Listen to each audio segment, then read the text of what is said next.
ত্রয়োদশ জাতীয় সংসদ নির্বাচনকে সামনে রেখে নির্বাচনী ইশতেহার চূড়ান্ত করতে যাচ্ছে জাতীয়তাবাদী দল বিএনপি। কেবল প্রতিশ্রুতির দলিল নয়, বরং রাষ্ট্র পুনর্গঠন ও অর্থনৈতিক পুনরুদ্ধারের একটি সমন্বিত রূপরেখা হিসেবে একে উপস্থাপন করতে চায় দলটি।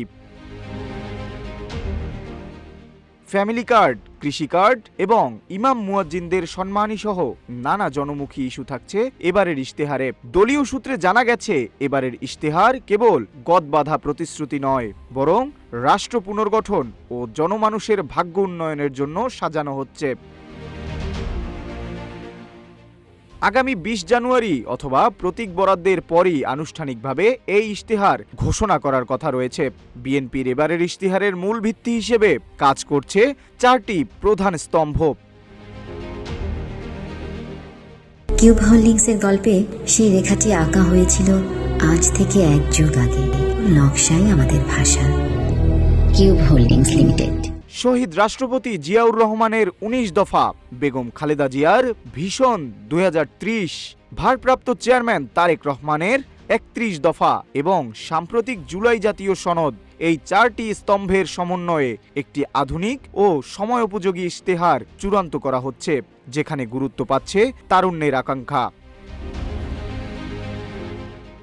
হেলথ কার্ড, কৃষি কার্ড, সাধারণ মানুষের জীবনযাত্রার মানোন্নয়নে বিশেষ ফ্যামিলি কার্ড সুবিধা, খতিব, ইমাম ও মুয়াজ্জিনদের জন্য মাসিক সম্মানীর ব্যবস্থা, কৃষি কর্মসংস্থান, চিকিৎসা ও নাগরিক সুবিধা সহ মোট ৮টি জনমুখী প্যাকেজ, প্রাতিষ্ঠানিক স্বাধীনতা, মানবাধিকার কমিশন, দুদক ও বিচার বিভাগের পূর্ণ স্বাধীনতা নিশ্চিত করা। ইশতেহারে কর্মসংস্থান সৃষ্টি, বিনিয়োগ বান্ধব পরিবেশ তৈরির উপর বিশেষ জোর দেওয়া হচ্ছে। বিএনপি বলছে, বড় বড় মেগা প্রকল্পের নামে লুটপাটের কোনো প্রতিশ্রুতি তাদের ইশতেহারে থাকবে না, বরং গুরুত্ব দেওয়া হবে মানুষের বাকস্বাধীনতা, স্বচ্ছ প্রশাসন এবং জাতীয় অর্থনীতির টেকসই পুনরুদ্ধারের ওপর। নির্বাচন কমিশনের স্বাধীনতা ও মানবাধিকার সুরক্ষার বিষয়টিও এবারের ইশতেহারে অন্যতম প্রধান অগ্রাধিকার দেবে বিএনপি। মূলত রাষ্ট্রের মালিকানা জনগণের কাছে ফিরিয়ে দেওয়া, এই মূল মন্ত্রকে সামনে রেখেই নির্বাচনী ময়দানে নামার প্রস্তুতি নিচ্ছে দলটি।